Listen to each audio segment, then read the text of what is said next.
নমস্কার, আমি সৌমিতা কলকাতা থেকে। আজ বানিয়েছি চিকেন ফ্রাইড রাইস। তো চলুন চটপট দেখিয়ে দিই রেসিপিটা। 250 গ্রাম মতো বোনলেস চিকেনের মধ্যে নুন, গোলমরিচের গুঁড়ো, আদা, রসুন, কাঁচা লঙ্কা বাটা, একটুখানি ময়দা, একটুখানি লঙ্কার গুঁড়ো দিয়ে ভালো করে মেখে রাখবো। কড়াইতে সাদা তেল দিয়ে পকোড়া ভাজার মতো করে ভেজে তুলে রাখবো।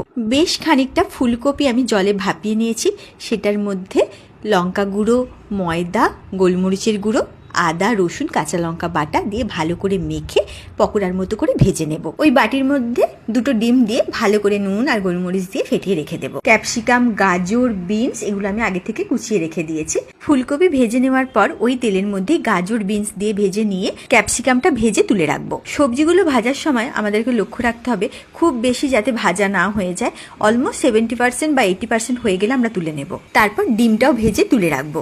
এরপর একটা পরিষ্কার কড়াইয়ের মধ্যে সাদা তেল দিয়ে রসুন কুচি, আদা কুচি, একটু সয়া সস, একটু চিলি সস দিয়ে চিকেন, ভেজে রাখা ফুলকপি, সবজি, ডিম সমস্তটা দিয়ে ভালো করে নাড়িয়ে চাড়িয়ে আগে থেকে সিদ্ধ করা বাসমতি চালটা দিয়ে উপর থেকে বেশ খানিকটা গোলমরিচ আর স্প্রিং অনিয়ন দিয়ে সমস্ত কিছু ভালোভাবে মিশে গেলে নামিয়ে নেব। আমি অতিরিক্ত সস ইউজ করিনি, তাতে ঘরোয়া ফ্লেভারটা নষ্ট হয়ে যায়। আর কি সুন্দর দেখুন কালারফুল হয়েছে।